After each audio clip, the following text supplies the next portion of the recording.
C'est en tant que Dieu que nous devons influencer le monde. Ce n'est pas en tant qu'esclave.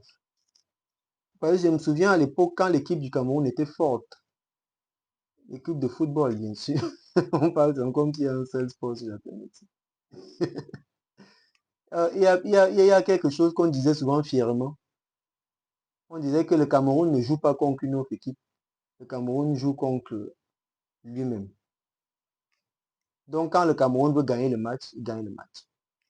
Quand le Cameroun veut perdre le match, il perd le match. Pour moi, c'est ça l'Africain. Il n'y a rien en face. L'Africain combat contre lui-même. C'est pour ça que je ne parle pas beaucoup en termes d'arracher, en termes d'aller conquérir. Parce qu'il suffit juste que l'Africain se réveille, il suffit que le grand noir se réveille, que le Dieu qui dort en moi se réveille. Et tout le monde va se mettre à genoux pour reconnaître sa place. En fait, c'est ce que je suis en train de réaliser, que ce n'est pas une affaire d'aller faire la guerre à l'Occident ou d'aller faire la guerre, c'est une affaire de se réveiller. Et c'est là où réside le combat, parce que comme ils savent ça, ça fait qu'ils m'installent dans un environnement totalement pollué, en dormant. Et le grand défi donc serait que moi je décide de sortir de cet environnement pour aller me réveiller. Et c'est ça le défi.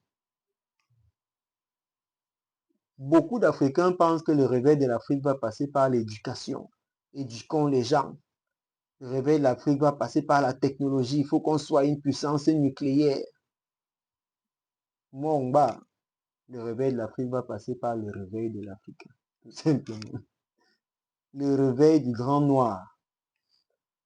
Parce qu'une fois que tu es Dieu, que tu retrouves ta dimension de divinité, créer une arme qui va neutraliser le nucléaire, ce ne sera plus un sujet tabou.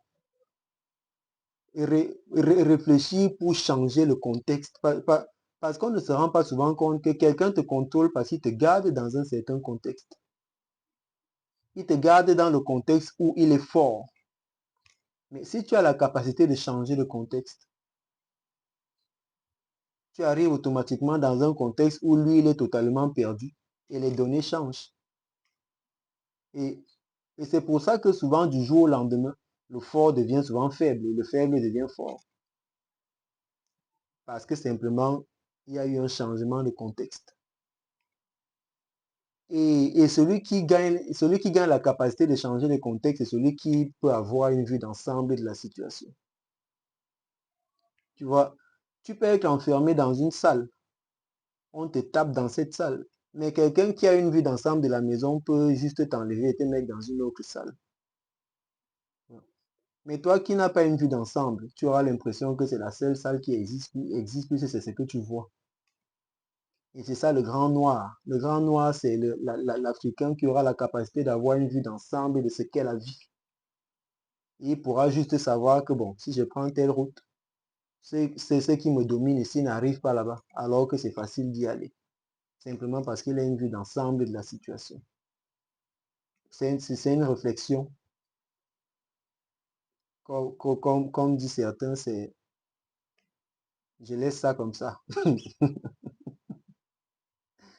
Le grand noir, on va faire sa part.